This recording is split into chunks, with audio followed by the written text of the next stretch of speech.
ने हमारे भोग को स्वयं पाया है।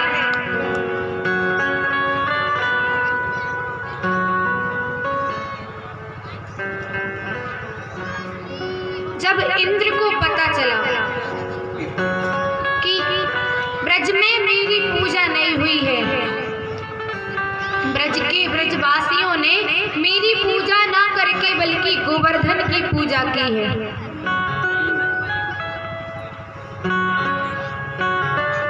गोवर्धन की पूजा की है, तो इंद्र को जब क्रोध आया, वो तो अभिमानी था ही,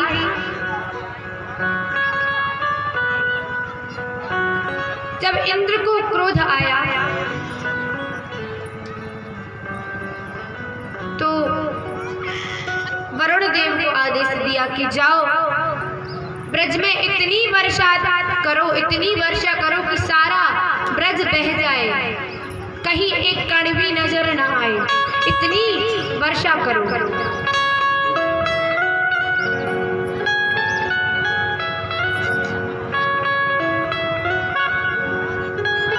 आदेश दिया। जोर जोर से मेघ गरजने लगे और इतने जोरों से बरसात हुई, इतने जोरों से पानी गिरा। सब लोग तो गोवर्धन की पूजा में लगे हुए हैं, अब क्या करें कन्हैया, अब कहाँ जाए हम, हमें कौन बचाएगा। अब ठाकुर जी कहने लगे देखो तुम लोगों को चिंता करने की कोई जरूरत नहीं है, क्योंकि हम जिसकी शरण में आए हैं वही हमारी रक्षा करेगा, वही हमारा ध्यान रखेगा।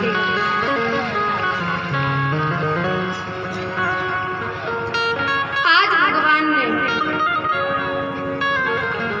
सारे ब्रजवासियों को बचाने के लिए अपनी उंगली पर, सबसे छोटी उंगली पर गोवर्धन को उठाया, और भगवान सिर्फ 7 वर्ष के हैं अभी, और गोवर्धन को उठाया। सारे ब्रजवासी गोवर्धन के नीचे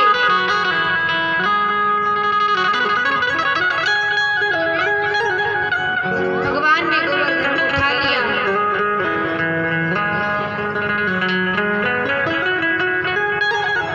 अब जो वरुण देव जल वृष्टि कर रहे थे, उसका पानी, उसका जल आखिर कहाँ जा रहा है, आखिर वो जा कहाँ रहा।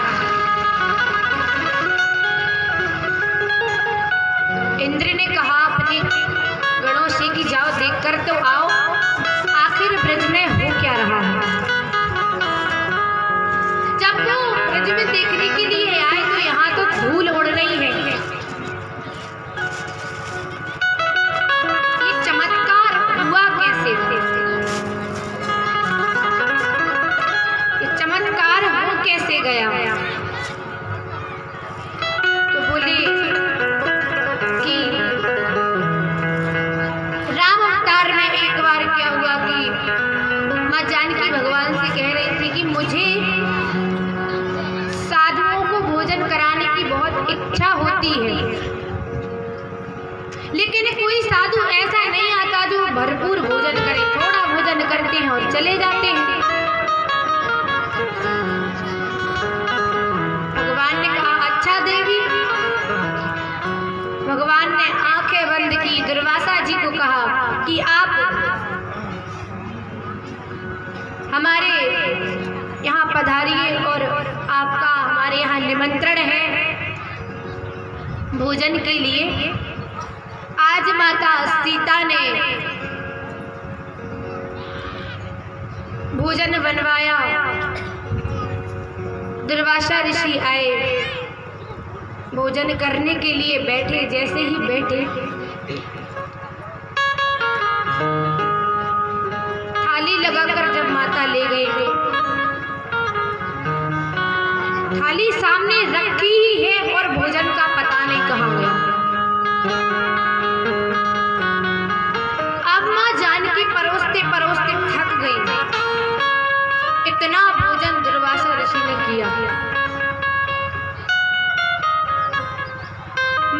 जानकी परोसते परोसते थक गई और जो बनवाने के लिए, भोजन को बनवाने के लिए जो सेवक लगे थे वो भी थक गए। इतना भोजन दुर्वासा ऋषि कर रहे हैं। अब तो माँ जानकी कहने लगी, अरे ये कैसा ऋषि है। अब माँ जानकी ने संकोच में दुर्वासा ऋषि से कहा कि गुरुदेव, जब आधा भोजन हो जाए ना तो पानी पी लेना चाहिए। दुर्वासा ऋषि कहने लगे कि अभी तो मेरा भोजन आधा हुआ ही नहीं है, पानी कहाँ से पीऊं।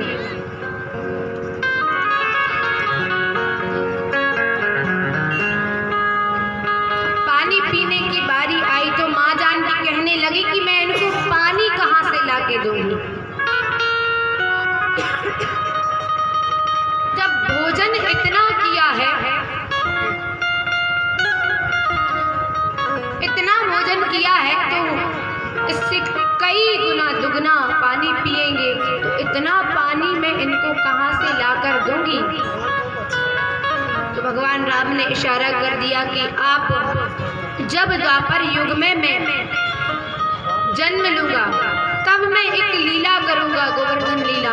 उस लीला में जो जल की वृष्टि होगी उसमें आप उस जल को ग्रहण करना।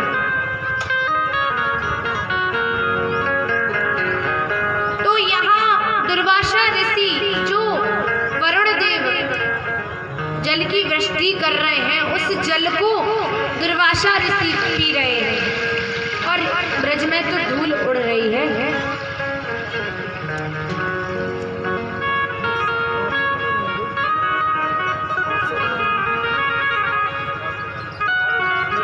भगवान गोवर्धन उठाए हैं।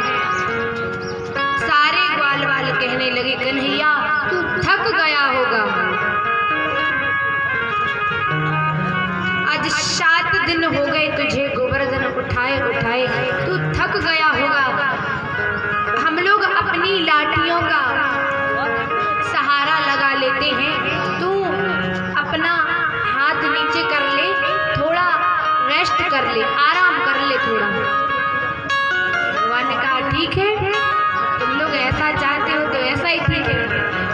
जैसे ही ग्वाल वालों ने अपनी लाठियां लगाई, भगवान ने उंगली नीचे की ही सारी लाठियां टूट गई और भगवान ने फिर से अपनी उंगली लगा ली। अब सारे ग्वाल वाल गोपियां देख रहे हैं कि कन्हैया ने आखिर ये गोवर्धन उठाया कैसे। इतना बड़ा गोवर्धन, इतना विशाल गोवर्धन, और कहा ये 7 वर्ष का कन्हैया, इसने ये गोवर्धन उठाया कैसे। ग्वाल वाल कहने लगे, अरे कन्हैया तूने ये गोवर्धन उठाया कैसे, तुझमें इतनी कहाँ से शक्ति आ गई। तो भगवान कहने लगे कि कछु माखन को बले बड़ियो, कछु गोपिन करी सहाय, श्री राधे जो की कृपा से मैंने गोवर्धन लियो उठाए। भगवान कहने लगे, जो मैं चोरी से चुरा चुरा कर जो माखन खाता हूँ, उस माखन का बल मेरे अंदर है, तभी तो मैं गोवर्धन उठा पाया। कछु माखन को बल बढ़ो, और कछु तुम लोग भी तो सहायता कर रही हो ना। श्री राधे रानी की कृपा से मैंने गोवर्धन लिया उठाया।